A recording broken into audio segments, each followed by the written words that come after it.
Now, while we experience above average temperatures here in the Tennessee Valley, this shows that winter isn't over in other parts of the country. Meteorologist Nick Austin standing by with what we can expect for the upcoming work week. Nick? Yeah, Cameron, a little too warm across Tennessee Valley for snow, but we need rain. That's the problem.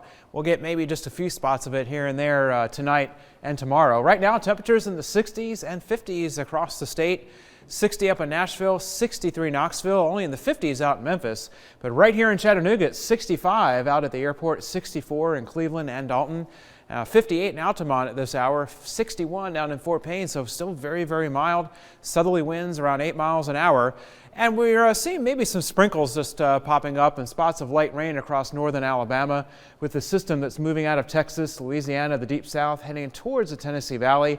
That has spread this cloud cover over the area, so the atmosphere is starting to saturate a bit, not in the lower atmosphere, but at least aloft.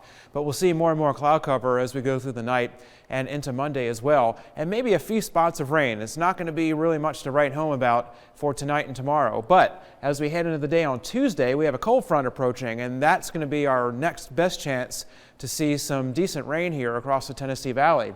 So for tonight, we'll have mainly cloudy weather on the latest Vipercast, and again, just a few widely scattered spots of light rain or sprinkles. That's it. Not a whole lot of rain tonight. Most of us, I wouldn't even really bother carrying an umbrella tonight. There's just not going to be that much out there. Same for Monday, very spotty rain, and it's going to be pretty light. But heading into Tuesday, especially in the afternoon, by the middle of the afternoon on Tuesday, we could see another one of these solid lines of some heavy rain and maybe some storms. Prior to that, Tuesday morning, just some scattered showers.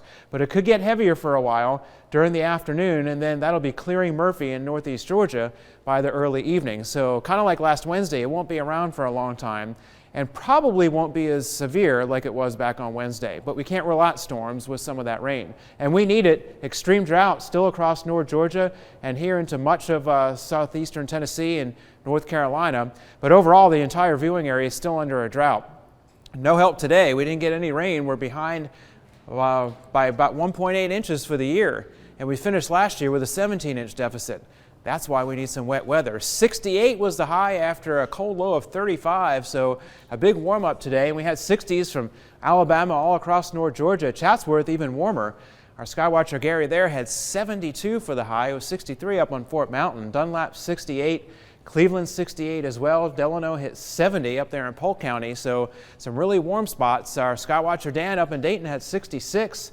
Dave out in Turtletown 68 and 65 out at the Murphy Airport. Tonight it's going to be very mild, a lot of cloud cover, and on the ridge tops and a lot of the high elevations it'll be pretty breezy. Here in the city 51, and we could see just a couple of light spots of rain, but that's about it. Same for Monday with a high of 66. It'll be breezy tomorrow. And then just a few sprinkles tomorrow night with a lot of cloud cover and a low of 54. Normal high this time of the year is near 60. Our lows are going to be in the 50s. So we're going to see our best chance of rain Tuesday, especially in the afternoon and early evening, maybe a thunderstorm as well with highs in the 60s once again. And even though it'll dry out for Wednesday and Thursday, keep your umbrellas handy because there's a decent chance, looking at the long-range models, that we could see off and on rain for at least 3 days in a row from Friday through next weekend. And we need that. That's what we need, is not just one day of rain, but to get that off and on rain for days. And so that might help with the drought if it pans out. It'll maybe put a little bit of a dent in the drought if that rain comes back late in the week. So we'll keep an eye on that chance. Okay. Yeah. All right. Thank you very much, bet. Nick.